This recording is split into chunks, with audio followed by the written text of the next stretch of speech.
Salom qizlar, qandaysizlar? Anjir teryapman. Shunday pishib yotir. Xudo xolasa ko'mamiz. Endi tuyganlari ketar endi. Juda ham mevalari ko'p hali. Yerlarda tuyib yotib bunaqalar yerlarga. Anjirlar xosiyati juda ham katta. Yod yetishmayotgan odamlar desa, loboy kasalga organizmga kerakli elementlar juda ham ko'p bunda. Shuning uchun qizlar anjirda jannatning mevasi deb qo'ygan.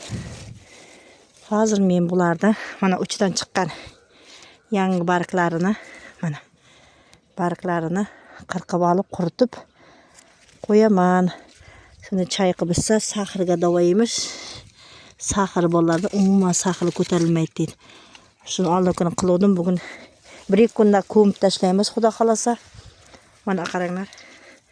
Juda ham pishib yotibdi u bola. Nevaralarimga terib qo'yib qolganini bor endi qilamiz. Hali yoz kuz yaxshi keldi. Bargasklar olganimiz yo'q. Mana katta-kattalarni olay. Nevaralar maktabdan kelsa jiydi. Mana yorilmaganlarni olayim. Qolganlari bor endi ko'rsatamiz. Qizlar kumga ko'chat kerak. Davayda ko'mib tashlamay kenglar kuzda ko'mib qo'ygan yaxshi bo'ladi. Bahordagisi olmay qolishi mumkin. Mana shu noyabr boshida bular barini ko'mamiz. Qirqishda boshladik. Ko'chatlar dayin. Uyga ekkanga kelmaydi.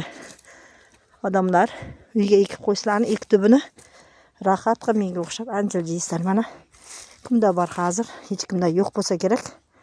Mana oktyabrning 22-sima bugun. Ana shunday katta anjirlar terib oldim. Sahrga davo deb aytir.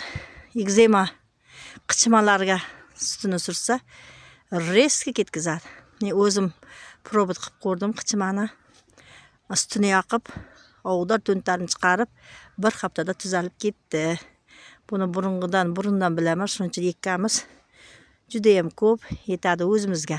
Sotishga sotmaymiz o'zimizga. Lekin ko'chat sotiladi, qizlar. Kechikmanglar. Uylarimga kelsalaring bilasizlar, o'zimiz ovul odamlar biladi.